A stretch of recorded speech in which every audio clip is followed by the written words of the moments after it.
رمضان میں جب آپ کا قرآن مکمل ہو تو یہ دو کام ضرور کرے، کیونکہ بہت سارے لوگ نہیں جانتے کہ ہمیں ختم قرآن کے وقت کیا کرنا چاہیے۔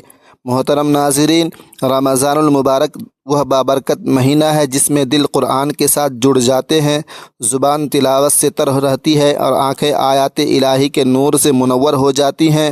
بہت سے خوش نصیب لوگ اس مہینے میں قرآن پاک کی تلاوت مکمل کر لیتے ہیں، مگر افسوس کی بات یہ ہے کہ قرآن مکمل ہونے کے بعد ہمیں کیا کرنا چاہیے، اس بارے میں اکثر لوگ لا علم ہوتے ہیں۔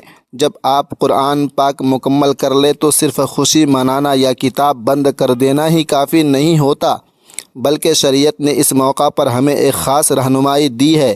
ختم قرآن کے بعد دو ایسے اہم کام ہیں جو حدیث پاک سے ثابت ہیں۔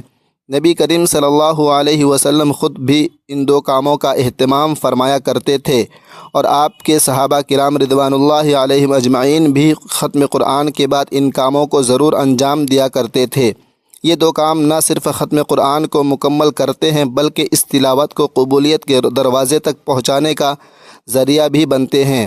آج میں آپ کے ساتھ انہی دو اہم کاموں کو سادہ اور واضح انداز میں شیئر کرنے جا رہا ہوں، کیونکہ بہت سے لوگ یہ جاننا چاہتے ہیں کہ ختم قرآن کا صحیح اور مسنون طریقہ کیا ہے، اور قرآن پاک مکمل ہونے پر ہمیں کیا کرنا چاہیے۔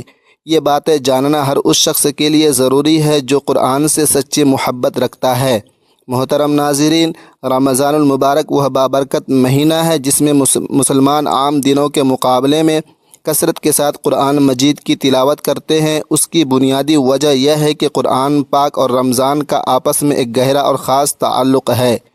یہی وجہ ہے کہ رمضان میں تلاوت قرآن کا ذوق بڑھ جاتا ہے، دل نرم ہو جاتے ہیں اور زبان آیات الہی سے تر رہتی ہے۔ بہت سے ایسے لوگ بھی ہوتے ہیں جو پورے سال میں قرآن مجید مکمل نہیں کر پاتے، لیکن رمضان کی برکت سے وہ بھی ایک یا دو مرتبہ ختم قرآن کر لیتے ہیں۔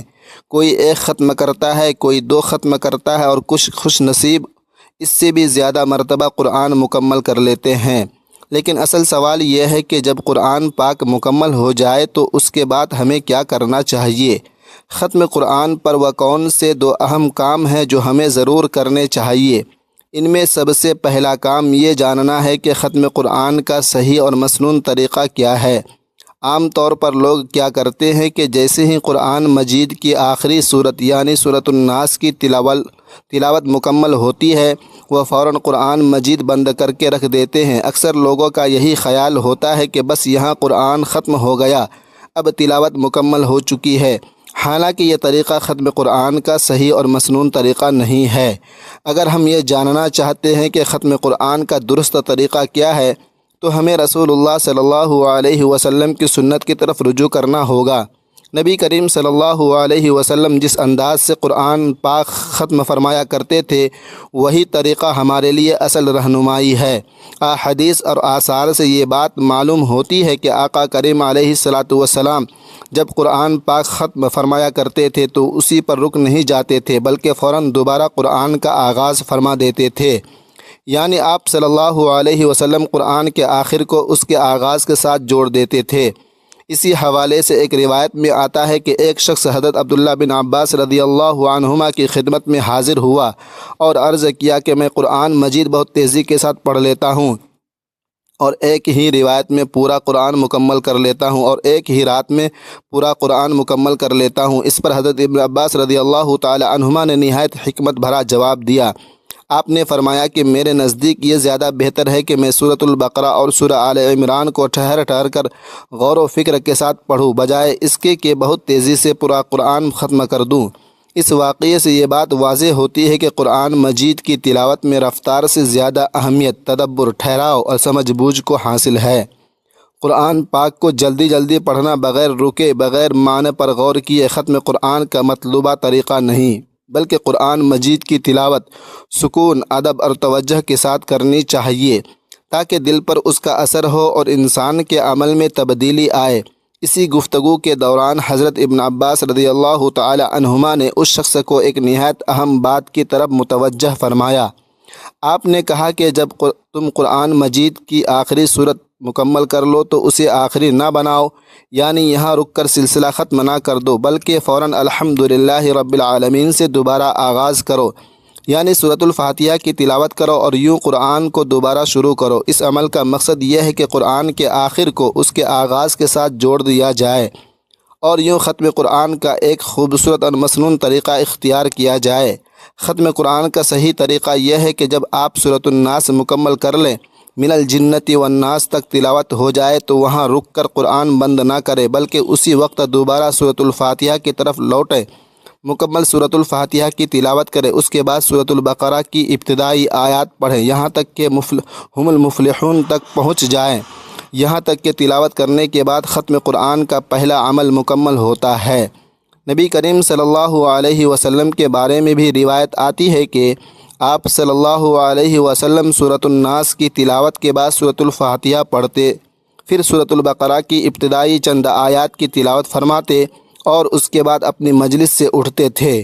اس سے معلوم ہوتا ہے کہ آپ صلی اللہ علیہ وسلم ختم قرآن کے بعد فوراً نئے ختم کا آغاز فرما دیتے تھے، گویا قرآن کے ساتھ تعلق کبھی منقطع نہیں ہونے دیتے تھے۔ لہٰذا ختم قرآن پر سب سے پہلا کام یہی ہے کہ ہم ختم قرآن کا صحیح اور مسنون طریقہ اختیار کریں، سورۃ الناس پر رک کر قرآن بند نہ کریں، بلکہ سورۃ الفاتحہ سے دوبارہ آغاز کرے اور سورۃ البقرہ کی ابتدائی آیات تک تلاوت کرے۔ یہی وہ پہلا عمل ہے جو ختم قرآن کے موقع پر ہمیں ضرور کرنا چاہیے، کیونکہ یہی طریقہ نبی کریم صلی اللہ علیہ وسلم اور صحابہ کرام رضوان اللہ علیہم اجمعین سے ثابت ہے۔ محترم ناظرین، ختم قرآن کے بعد جو دوسرا نہایت اہم اور مسنون عمل ہے وہ ہے دعا۔ یہ وہ عمل ہے جسے اکثر لوگ معمولی سمجھ کر نظر انداز کر دیتے ہیں، حالانکہ در حقیقت یہی وہ لمحہ ہوتا ہے جو قبولیت کے خاص اوقات میں شمار ہوتا ہے۔ سب سے پہلے تو وہ دعا ضرور پڑھنی چاہیے جو عموماً قرآن پاک کے آخر میں لکھی ہوتی ہے۔ یہ دعا ختم قرآن کی مناسبت سے مرتب کی گئی ہوتی ہے اور اس میں قرآن کی برکت، ہدایت اور مغفرت کی دعائیں شامل ہوتی ہیں۔ اس دعا کو پڑھنے کے بعد صرف اسی پر اکتفا نہ کریں، بلکہ اپنی زبان میں، جس زبان میں آپ اللہ سے بات کرتے ہیں، دل کھول کر دعا کریں، کیونکہ یہ لمحہ بہت قیمتی ہوتا ہے۔ احادیث مبارکہ سے یہ بات ثابت ہوتی ہے کہ ختم قرآن کے وقت دعا قبول ہوتی ہے۔ حضرت عبداللہ بن عباس رضی اللہ تعالی عنہما سے روایت ہے کہ رسول اللہ صلی اللہ علیہ وسلم صحابہ کرام علیہم اجمعین جب قرآن پاک مکمل کرتے تو سب کو جمع فرماتے اور پھر اجتماعی دعا کرتے تھے۔ اس سے معلوم ہوتا ہے کہ ختم قرآن محض تلاوت کے ختم ہونے کا نام نہیں، بلکہ اس کے بعد دعا کرنا بھی سنت ہے۔ یہ وہ گھڑی ہوتی ہے جس میں رحمت کے دروازے کھلے ہوتے ہیں اور بندہ جو مانگتا ہے اللہ تعالیٰ اس کو عطا فرماتا ہے۔ احادیث میں یہ بھی آتا ہے کہ جو شخص رات کے وقت قرآن پاک ختم کرتا ہے اس کے لیے فرشتے صبح تک دعا کرتے رہتے ہیں، اور جو دن کے وقت ختم کرتا ہے اس کے لیے شام تک فرشتے دعا میں مشغول رہتے ہیں۔ ذرا غور کیجئے، جب خود فرشتے دعا میں شامل ہو جائے تو اس وقت کی دعا کس قدر باوزن اور مقبول ہوگی۔ اس لیے ختم قرآن کے موقع پر دعا کو بھی ہلکا نہ سمجھیں، بلکہ اسے ایک عظیم نعمت جان کر پورے اہتمام کے ساتھ کریں۔ دعا کا طریقہ بھی نہایت سادہ اور دل سے جڑا ہوا ہونا چاہیے۔ بہتر یہ ہے کہ آپ اپنے گھر والوں کو جمع کر لیں، چاہے بچے ہوں بڑے ہوں، سب کو اکٹھا کریں، پھر ہاتھ اٹھا کر اللہ کے حضور عاجزی کے ساتھ کھڑے ہو جائیں۔ سب سے پہلے درود پاک پڑھیں، کیونکہ درود پاک دعا کی قبولیت کا ذریعہ بنتا ہے۔ اس کے بعد اگر آپ کو عربی دعائیں یاد ہیں تو وہ پڑھیں، سورۃ الفاتحہ کی تلاوت کر لیں اور جو مسنون دعائیں آتی ہیں وہ بھی شامل کر لیں۔ اس کے بعد اپنے الفاظ میں اللہ سے بات کریں، یوں عرض کریں، اے اللہ، یہ سب کچھ تیری توفیق سے ممکن ہوا، اگر تو مجھے طاقت نہ دیتا تو میں قرآن مجید مکمل نہ کر پاتا۔ اے میرے مالک، اگر تلاوت میں کوئی غلطی، کوتاہی یا بے ادبی ہو گئی ہو تو اپنی رحمت کے صدقے معاف فرما دے۔ پھر جو ثواب اللہ نے عطا فرمایا ہے اس کو نبی کریم صلی اللہ علیہ وسلم کی بارگاہ میں ہدیہ پیش کریں۔ اگر دعا کرنے والا مرد ہے تو مردانہ صیغے میں، اور اگر عورت ہے تو عورت اپنے انداز میں یہ دعا کرے۔ اس کے بعد پوری امت مسلمہ کے لیے دعا کریں اور ایصال ثواب کریں۔ خاص طور پر اپنے مرحوم والدین، رشتہ داروں اور تمام مرحومین کو اس وقت ضرور یاد رکھیں۔ ختم قرآن کا یہ لمحہ مرحومین کے لیے بھی ایک عظیم تحفہ بن سکتا ہے۔ اس کے ساتھ ساتھ اپنی ذاتی دعائیں بھی مانگیں۔ اگر کوئی پریشانی ہے، کوئی مسئلہ ہے، کوئی بیماری ہے، رزق کی تنگی ہے یا دل کا کوئی بوجھ ہے تو سب کچھ اسی وقت اللہ کے سامنے رکھ دیں، کیونکہ یہ قبولیت کا وقت ہوتا ہے، یہ قبولیت کی گھڑی ہوتی ہے۔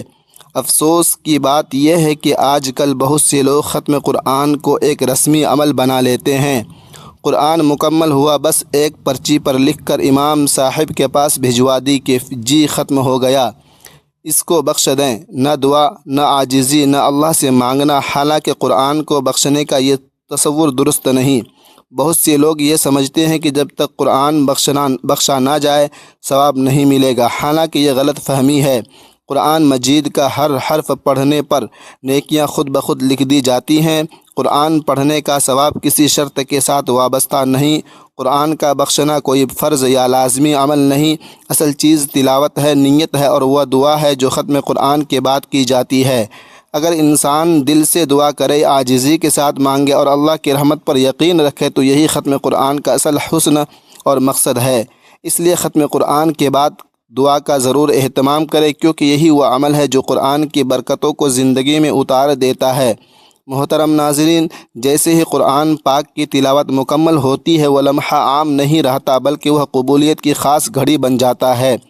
قرآن و حدیث سے یہ بات واضح ہوتی ہے کہ ختم قرآن کے وقت دعا کرنا نہایت اہم اور مسنون عمل ہے، مگر افسوس کہ بہت سے لوگ اس عظیم موقع سے غفلت برتتے ہیں اور دعا کا اہتمام نہیں کرتے، حالانکہ یہی وہ وقت ہوتا ہے جب دعائیں خاص طور پر قبول کی جاتی ہیں۔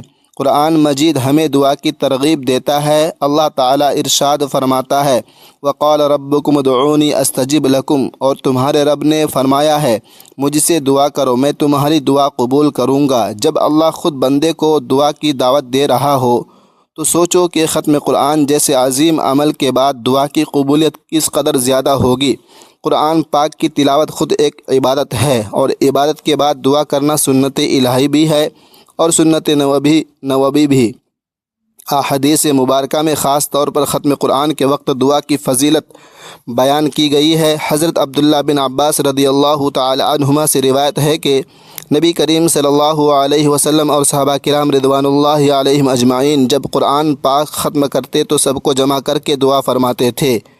اس سے معلوم ہوتا ہے کہ ختم قرآن کے بعد دعا کرنا محض ایک نیک عمل نہیں، بلکہ نبی کریم صلی اللہ علیہ وسلم کی سنت ہے۔ ایک اور روایت میں آتا ہے کہ جو شخص رات کے وقت قرآن پاک ختم کرتا ہے فرشتے صبح تک اس کے لیے دعا کرتے ہیں، اور جو دن کے وقت ختم کرتا ہے فرشتے شام تک اس کے لیے دعا کرتے ہیں۔ لہٰذا آپ تمام دوستوں سے ریکویسٹ ہے کہ اس ویڈیو کو صدقہ جاریہ کی نیت سے اپنے دوستوں اور اپنے فرینڈوں کے ساتھ ضرور شیئر کرتے رہیں۔ آمین ثم آمین۔